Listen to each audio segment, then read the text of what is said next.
প্ৰথম ষ্টেপটো হ'ল ৰেজিষ্ট্ৰেশ্যন, ছেকেণ্ডটো হ'ল কলেজ চিলেকশ্যন, থাৰ্ডটো হ'ল কলেজত গৈ ফিজিকেলি এডমিশ্যন। এই তিনিটা ষ্টেপৰ জৰিয়তে এডমিশ্যন ল'ব পাৰি। নমস্কাৰ এভৰিৱান, যিসকল ছাত্ৰ ছাত্ৰীয়ে ইতিমধ্যে হায়াৰ ছেকেণ্ডেৰী পাছ কৰিলে গ্ৰেজুৱেশ্যনৰ কাৰণে কলেজত এডমিশ্যন কেনেকৈ ল'ব কমপ্লিট প্ৰচেছটো এই ভিডিঅ'টোৰ মাধ্যমেৰে জনাম। ছাত্ৰ ছাত্ৰীসকলক প্ৰথমতে এডমিশ্যনৰ কাৰণে অনলাইনৰ মাধ্যমেৰে ৰেজিষ্ট্ৰেশ্যন ফিল আপ কৰিব লাগিব। ৰেজিষ্ট্ৰেশ্যনটো অনলাইনৰ মাধ্যমেৰে কৰিব লাগিব। ৰেজিষ্ট্ৰেশ্যন কৰাৰ পিছত কলেজ চিলেকশ্যন কৰিব লাগিব। প্ৰথমতে এডমিশ্যন আছাম এডমিশ্যনছ চামাৰ্ট এপৰ জৰিয়তে বা এপ্লিকেশ্যনৰ জৰিয়তে বা ৱেবছাইটৰ জৰিয়তে চামাৰ্ট বা আছাম হায়াৰ এডুকেশ্যনৰ পৰ্টেলৰ জৰিয়তে বা ৱেবছাইটৰ জৰিয়তে ৰেজিষ্ট্ৰেশ্যন কৰিব লাগিব। প্ৰথম ষ্টেপটো হ'ল ৰেজিষ্ট্ৰেশ্যন কৰিব লাগিব। ছেকেণ্ড ষ্টেপটো হ'ল কলেজ চিলেকশ্যন কৰিব লাগিব। কোনটো কলেজত এডমিশ্যন ল'ব বিচাৰি আছে কলেজটো চিলেক্ট কৰিব। মেক্সিমাম 10টা কলেজ চিলেক্ট কৰিব পাৰিব। 10টা কলেজ চিলেক্ট কৰিব আৰু চিলেক্ট কৰাৰ পিছত কলেজ ৱাইজত মেৰিট লিষ্ট পাব্লিছ কৰিব। মেৰিট লিষ্ট পাব্লিছ কৰাৰ পিছত যদিহে মেৰিটত ছিট পায় তেতিয়াহে সেই কলেজত নামভৰ্তি কৰিব পাৰিব। প্ৰথম ষ্টেপটো হ'ল অনলাইনৰ মাধ্যমেৰে ৰেজিষ্ট্ৰেশ্যন কৰিব লাগিব। ৰেজিষ্ট্ৰেশ্যন কেনেকৈ কৰিব মই ভিডিঅ'টোৰ মাধ্যমেৰে জনাম যে মোবাইলৰ জৰিয়তেও ৰেজিষ্ট্ৰেশ্যন কৰিব পাৰিব, নতুবা কম্পিউটাৰৰ দোকানত গৈও ৰেজিষ্ট্ৰেশ্যন কৰিব পাৰিব। একদম চিম্পুল প্ৰচেছ, মোবাইলৰ জৰিয়তেও ৰেজিষ্ট্ৰেশ্যন কৰিব পাৰিব। যদি কিবা ৰেজিষ্ট্ৰেশ্যন কৰাত অসুবিধা হয় কোনোবা কম্পিউটাৰ দোকানত গৈও ৰেজিষ্ট্ৰেশ্যনটো কৰাই ল'ব পাৰিব। ৰেজিষ্ট্ৰেশ্যন কৰোৱাৰ টাইমত কলেজ চিলেকশ্যন কৰিব। কলেজ চিলেকশ্যন কৰাৰ পিছত কলেজ ৱাইজত কলেজৰ যোনটো ৱেবছাইটৰ জৰিয়তে মেৰিট লিষ্ট প্ৰকাশ কৰিব আৰু নতুবা কলেজত গৈও জানিব পাৰিব মেৰিট লিষ্টত যদি ছিট পায় তেতিয়াহে কলেজত গৈ এডমিশ্যন ল'ব পাৰিব।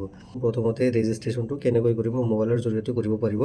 যদি নিজে কৰিব বিচাৰে তেতিয়াহ'লে মোৰ এই ভিডিঅ'টো সম্পূৰ্ণ চাব। ইয়াৰ কাৰণে প্ৰথমতে গুগলত যাব, যে গুগল ক্ৰোম ব্ৰাউজাৰ বা মোবাইলত থকা যিকোনো এটা এপৰ জৰিয়তে গুগলত যাব। গুগলত গৈ চাৰ্চ কৰিব লাগিব Assam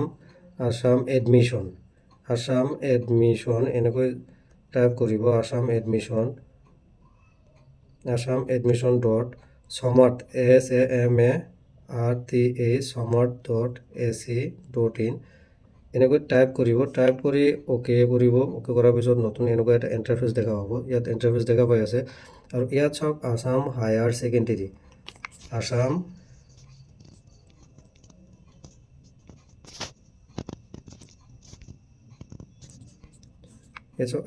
state higher education admission portal. এই পৰ্টেলৰ জৰিয়তে বা আপুনি এনেকৈ টাইপ কৰাৰ পিছত এই পৰ্টেলৰ জৰিয়তে প্ৰথমতে ৰেজিষ্ট্ৰেশ্যন, তাৰপিছত কলেজ চিলেকশ্যন, তাৰপিছত কলেজত গৈ এডমিশ্যন, তিনিটা ষ্টেপ। আৰু এতিয়া নতুন প্ৰচেছ মতে এই তিনিটা ষ্টেপ ফ'ল' কৰিব লাগিব। তো প্ৰথমতে যদি অনলাইনত ৰেজিষ্ট্ৰেশ্যন কৰিব বিচাৰে তেনেহ'লে মই কোৱা ধৰণে asam.admission.samart.ac.in এনেকৈ টাইপ কৰিব। টাইপ কৰাৰ পিছত এনেকুৱা ইণ্টাৰফেচ দেখা পাব। এই ইণ্টাৰফেচত চাওক ৰেজিষ্ট্ৰেশ্যন এণ্ড লগ ইন, মই জুম আউট কৰি দেখাই আছোঁ। ৰেজিষ্টাৰ এণ্ড লগ ইন প্ৰথমতে ৰেজিষ্টাৰ কৰিব।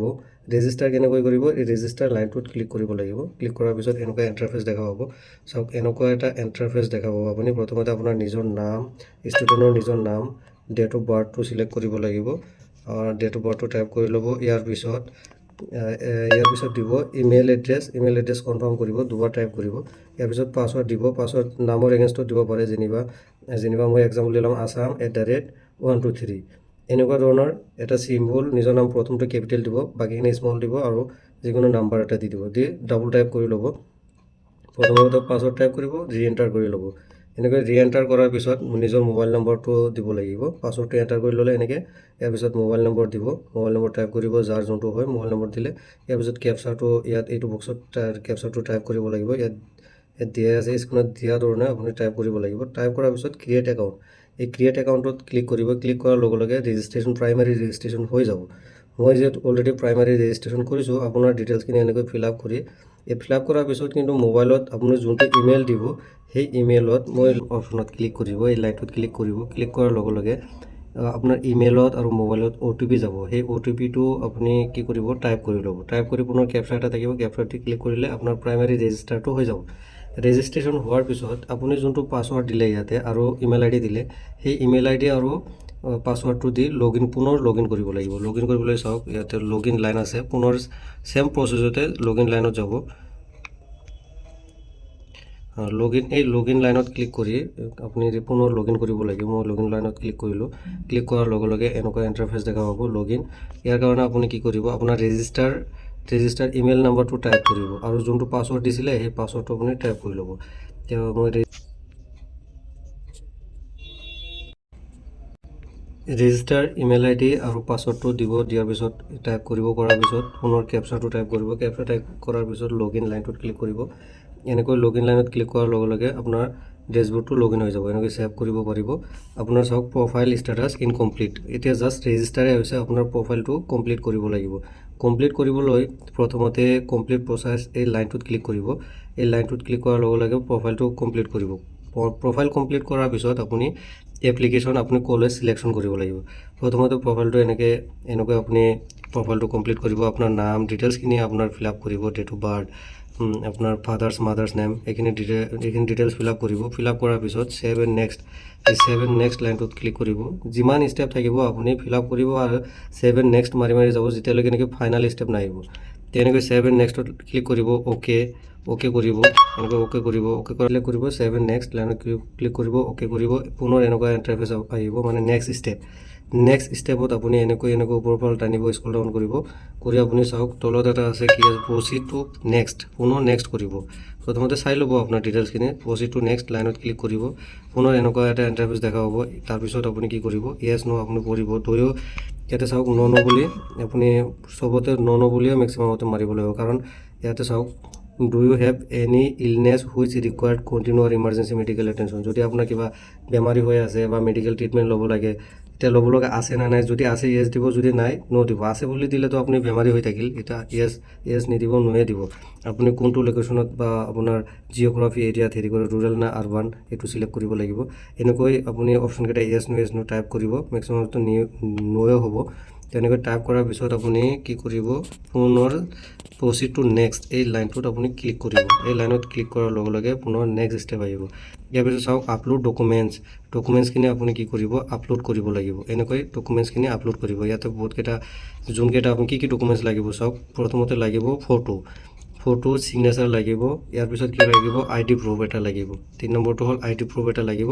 4 নম্বৰটো হ'ল domicile certificate in case of Aadhaar card address section must be visible. যদি ডমিচিয়েল বেলেগ PRC নাথাকে তেতিয়া আপুনি আধাৰ কাৰ্ডটো দিব পাৰিব।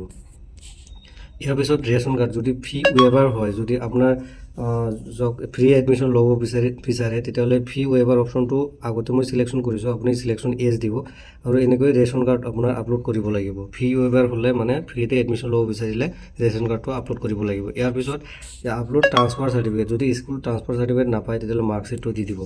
তাৰপিছত কি কৰিব, আপলোড দ্য ছাপৰ্টিং ডকুমেণ্টছ, যদি কিবা আৰু থাকে ডকুমেণ্টছ আৰু নালাগে, জাষ্ট আপুনি কি কৰিব, ফাইনেল প্ৰচিড টু নেক্সট লাইনটোত ক্লিক কৰি প্ৰচিড কৰি দিব। ইয়াতে চাওক প্ৰিভিউ প্ৰফাইলটো এই লাইনত ক্লিক কৰিব। ক্লিক কৰি আপুনি ফাইনেল মাৰিব।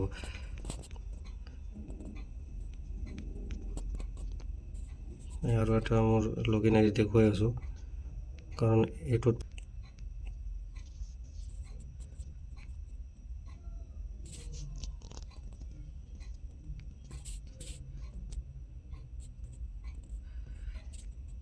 এনেকৈ প্ৰচিড কৰাৰ পিছত আপোনাৰ কমপ্লিট হোৱাৰ পিছত এনেকৈ প্ৰফাইল ষ্টেটাছটো ৰেডি হ'ব।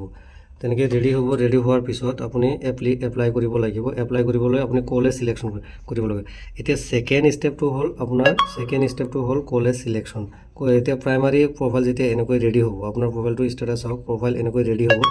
ৰেডি হোৱাৰ পিছত এপ্লাই নাওত যাব। পুনৰ এপ্লাই নাওত গৈ আপুনি কলেজ চিলেকশ্যন কৰিব লাগিব। কলেজ চিলেকশ্যন কৰিবলৈ এই লাইনটোত ক্লিক কৰিব। ক্লিক কৰাৰ লগে লগে এডমিশ্যন মোড, আপুনি কি কৰিব, নন কুৱেট নন কুৱেট এই লাইনটোত ক্লিক কৰিব। ওপৰৰ পৰা টানিব, ইউনিভাৰ্চিটি চিলেকশ্যন কৰিব, গুৱাহাটী ইউনিভাৰ্চিটি। ইয়াৰ পিছত কলেজ চিলেকশ্যন কৰিব। কলেজ চিলেকশ্যন, যিহেতু কলেজ এটাই নাম আহিছে আৰু বেলেগ অহা নাই, কাৰণ এতিয়ালৈকে আপলোড কৰা নাই। কাৰণ 2-3 দিনমান হ'ল জাষ্ট ৰিজাল্ট দিয়া। এতিয়ালৈকে কলেজবিলাক এতিয়ালৈকে লিষ্ট দিয়া নাই বা অনলাইনত আপলোডেড কৰা নাই, বা যিহেতু এডমিশ্যন পৰ্টেলটোৱে খোলা নাই, সেইকাৰণে জাষ্ট ৰেজিষ্ট্ৰেশ্যন চলি আছে কলেজত এডমিশ্যন পৰ্টেলটো খুলিব লাগিব যেতিয়া কলেজত এডমিশ্যন পৰ্টেলটো খুলি দিব তেতিয়া ইয়াত কলেজৰ লিষ্টবিলাক দেখা পাব আৰু আপুনি এটা এটাকৈ কলেজবিলাক চিলেকশ্যন কৰিব তাৰপিছত আপুনি কোনটো কোৰ্চত ল'ব আপুনি কোনটো প্ৰগ্ৰেমত ল'ব বা কোনটো ছাবজেক্টত ল'ব এই ছাবজেক্টটো চিলেক্ট কৰিব তাৰপিছত প্ৰগ্ৰেম লেভেল বুলি ক'লে এতিয়া চব কলেজটো মই এক্সাম্পল হিচাপে ইয়াত যোনটো আছে এইটোৱে চিলেকশ্যন কৰিলোঁ ইয়াৰ পিছত আপোনাৰ ছাবজেক্টটো চিলেক্ট কৰিব লাগিব bachelor of under graduation program এইটো চিলেক্ট কৰিব লাগিব আণ্ডাৰ গ্ৰেজুৱেশ্যন প্ৰগ্ৰেম ইয়াৰ পিছত স্কিম NEP নন NEP বা NEP ডিচিপ্লিন স্পেচিফিক এইটোও চিলেক্ট কৰিব লাগিব যেতিয়া নেকি কলেজত বা কলেজ চিলেকশ্যন হ'ব অট'মেটিকেলি কলেজৰ এগেইনষ্টত এনেকুৱা ষ্টেপবিলাক আহি থাকিব এনেকৈ ষ্টেপবিলাক যেতিয়া আহিব আপুনি ফিল আপ কৰাৰ পিছত এনেকুৱা এটা ডিক্লেৰেশ্যন পাব এই ডিক্লেৰেশ্যন পইণ্টটোত আপুনি ক্লিক কৰিব আৰু কি কৰিব ফাইনেল ছাবমিশ্যন কৰি দিব এনেকৈ আপুনি ক্লিক কৰাৰ পিছত ফাইনেল ছাবমিশ্যন কৰি দিয়াৰ লগে লগে ষ্টেপ আৰু আছে নেক্সট ষ্টেপ আহিব যিহেতু মই ফিল আপ কৰা নাই তেনেকৈ ষ্টেপবিলাক ফিল আপ কৰি ফাইনেল মাৰি দিয়াৰ লগে লগে আপোনাৰ এপ্লিকেশ্যনটো যিমান কলেজ চিলেক্ট কৰিব গোটেইখিনি কলেজৰ এগেইনষ্টত ৰিভিউ হৈ থাকিব তো ৰিভিউ হোৱাৰ পিছত যেতিয়া নেকি আপুনি মেৰিটত পাব যেতিয়া আপুনি কলেজত মেৰিট চিলেকশ্যন পাব তেতিয়া আপুনি মেনুৱেলি কলেজত গৈ এই চিৰিয়েল নম্বৰ বা এই মেৰিট নম্বৰৰ এগেইনষ্টত আপুনি মেনুৱেলি কলেজত গৈ এডমিশ্যন ল'ব পাৰিব এইটো হ'ল বৰ্তমান সময়ত কলেজত এডমিশ্যন লোৱাৰ কমপ্লিট প্ৰচেছ এই প্ৰচেছটোৰ মাধ্যমেৰে বা এই প্ৰচেছটো ফ'ল' কৰিয়ে কলেজত এডমিশ্যন ল'ব পাৰিব তো ছাত্ৰ ছাত্ৰীসকলে এই ভিডিঅ'টোৰ জৰিয়তে এডমিশ্যন প্ৰচেছটো যদি আৰু কিবা জানিব লগা থাকে কমেণ্ট বক্সত গৈ কমেণ্টছ কৰিবা মই তোমালোকক কমেণ্টছৰ ৰিপ্লাই দি দিম তো ভিডিঅ'টি শেষলৈকে চাই থকাৰ বাবে সকলোলৈকে ধন্যবাদ